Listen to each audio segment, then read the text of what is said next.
couple weeks ago, Ryan Serhant listed a penthouse on Billionaires Row in Manhattan for the unbelievable price of $250 million, making it the most expensive listing in the United States. I covered this story as soon as the news broke, but there have been a couple of marketing updates and press releases since my initial video. So today, just for fun, I wanted to do a more reaction style video where we take a look at some of these updates together. For anybody who missed my last video, the highlights of this penthouse that just hit the market are that it is 3 stories in total, spanning floors 129 through 131 in a building called Central Park Tower in New York City. And with the unit having around 17,500 square feet of living space, that puts this listing at over $14,000 per square foot based on the asking price. In today's episode, let's see how things are going with the most expensive listing in the world. Okay, so first, I just want to show you guys this really quick video that Ryan put out on his Serhant Instagram. It says,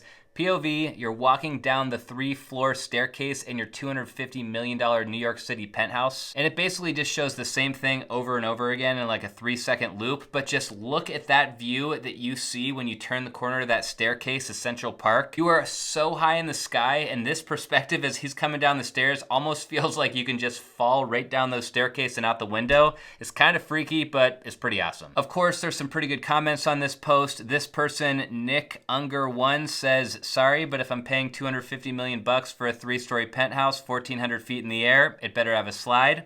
Good point. The State of My Being says this is the opposite of living connected to the land. Also a good point. Stephanie NMTL says the sad part is that people living in these spaces don't even enjoy or appreciate what they have. I'm not sure how she knows that, but it's interesting how people always make comments like that. Next, we have a video on YouTube that's called Introducing the Highest Residence in the World, the Penthouse at Central Park Tower for $250 million. This one was streamed a couple of weeks ago on the Serhant YouTube channel. That's Ryan Serhant's business YouTube. So it's kind of a funny video. We'll just watch a few clips together. He basically has this mob of people following him around, all filming him with different devices so that he can be streaming basically on 5 different platforms at once. So what I'm about to show you is something that no one else has ever seen, other than the people who constructed this building and the people who built it, right? Which is XL Development.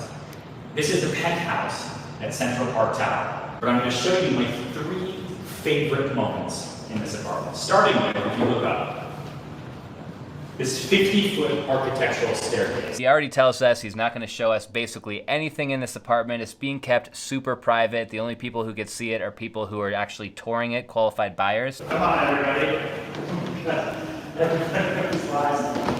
Don't show anything over here. Quickly, come around the corner. Go around the corner. We are about 1,400 feet in the air right now. We're above every other residential tower. We have penthouses in every building. You're going to see when we go outside how small the rest of New York City looks. I mean, 1,400 feet in the air, it is just mind-blowing how high in the sky they are. It really does make all of New York and New Jersey look tiny. And by the way, I know the audio sucks in this video. There's like horrible echo, and I can tell he's not mic'd up, so hopefully you guys are picking up some of what he's saying. Don't worry, we're almost done. You can see the bending of Earth from here. Like I said, when you get onto the terrace, you're going to be able to see how small everyone else looks. And it is so peaceful, and it is so quiet out here. It's pretty wild. You know, when I was in New York City last year, I went to the, I think, 100th floor of the One World Trade Center building. They have like a bar and observatory up there. And I cannot even imagine being an additional 30 floors higher than I was in that building. I honestly don't think that I'd ever want to live in a unit that's this high in the sky, but it's a pretty cool experience to be up there, that's for sure. So next we got to check out this short clip from Squawk on the Street. So Robert Frank actually made it up into the penthouse. Good for him. Let's see what he has to say. Well, David, when you said high, I mean very high. I'm on the 131st floor of the penthouse of Central Park Tower. This is the most expensive listing in America at $250 million. So first of all, he's standing like so perfectly straight. He looks maybe like he's really nervous. I don't know if he's nervous to be this high up or if the developer was like, stand right there. Don't let anybody see anything other than the ballroom. But I just had to comment on that. It's kind of funny. If you look at sales contracts in August in Manhattan, for those apartments priced $5 million or more, that is down by more than half. compared to last year. Even if you look at ultra luxury, so that's the $10 million plus market in Manhattan, that is down. I know he's talking about the luxury market and everything. Yeah, we all know the market's down, but I just wanted to point this out because this comment came up on my last video about how crazy the wind would probably be on the terrace. It looks like they have those huge panels of glass, just like they do at like the Empire State Building and stuff. So if you're hanging out on your terrace, you get to enjoy the views, but you're not going to get blasted by the wind, which is pretty cool. And what's interesting, guys, is that despite this price, despite these markets, there are buyers flying in from overseas to see this already. We'll see whether it sells and for how much. Hey, he says that people are flying out here to check out the penthouse, which Ryan Serhant's also saying. So I don't know, guys. This thing might sell pretty soon. Okay, now we have an interview with listing agent Ryan Serhant. This is with Yahoo Finance. I think they ask him some pretty great questions here. Let's check it out. Ryan Serhant joins us here to tell us about his highest listing ever. Good to see you, man. So it looks spectacular from what we've seen, but please, how do you justify $250 million? You justify the price of this listing the same way I would justify the price of any other home we're selling in New York or anywhere else. You look at comparable sales. There are comparable sales for penthouse properties and similar premium trophy properties in New York City that have sold for between $15,000 and $20,000 a square foot in the last 3 years. This property is priced below $15,000 a square foot. So the price point is high because the apartment is huge. $14,000 per square foot, like Ryan's saying. I mean, that's not all that ridiculous when you're comparing it to other luxury penthouses in the city. It's crazy when you're comparing it to other markets. Like out here in Arizona, the most expensive homes are selling for like maybe $1,500 a foot, and those are like super, super luxury custom homes. So to hear that $14,000 a foot price tag sounds nuts, but if you live in New York City, you want to be on Billionaires Row, and you want to have all of these other bells and whistles that this place has, maybe it's not all that bad. You have to understand that when you buy a home in New York City and you're buying in an uber luxury skyscraper, you're not just buying your apartment, you're not just buying the home, you're buying the lifestyle of that vertical neighborhood. And there is a suite of amenities that come with living in a building like that. There's a 100th floor club that actually gets revealed, I believe, this Thursday, with a private restaurant, bar, catering space that is specifically for the residents. That nothing like that has ever existed in New York, ever. You gotta admit, it'd be pretty cool to live in a building that had all those amenities. I lived in a high-rise apartment in Scottsdale for a couple years, a few years back. I really loved the fact that you could just walk downstairs and go to the gym or go to the sauna or play basketball or take your dog to the dog park or just walk to the nearby restaurants and stuff. So to be able to live in a high-rise that has not only all those amenities that I experienced, plus basically every other amenity in the world, including a bar and restaurant in your own building, pretty sweet. The New York Times report last year showed a string of structural issues with similar high-priced condos that are all above 1,000 feet on this Billionaires Row. Have they corrected some of those mistakes? That New York Times article is about a completely different tower, another tower. Right. And I don't know if that specific developer and architect have remedied those defects, or if there are actually defects in that building. I don't know.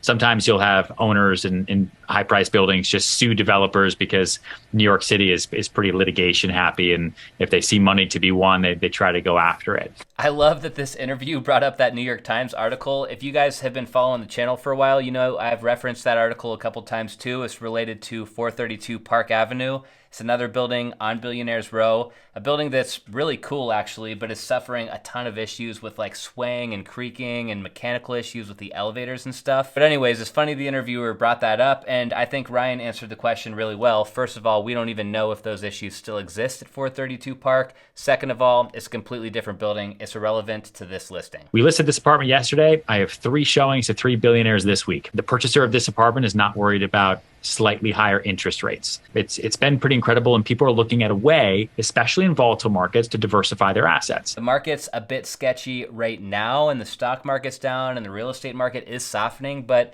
if you're a billionaire, who cares? I mean, if you've got $10 billion in the bank, a $250 million apartment is nothing. So if you want to own a trophy property on Billionaires Row and something that nobody else on the planet will be able to own, then maybe you'll cough up that money and you won't think twice. Anyways, let's move on to the next one. All right, guys, and the last one we're going to check out today is a video from Ryan Serhant called Breaking Down a $250 million Purchase. This is the most informative video ever. It is awesome, and it's only 7 minutes. I don't want to take too much away from this video, so I'll just include a link to it down in the description in case you guys want to watch watch the whole thing yourself, but let's check out the highlights together because I think what Ryan did here is really cool for all of us who are curious and prospective buyers.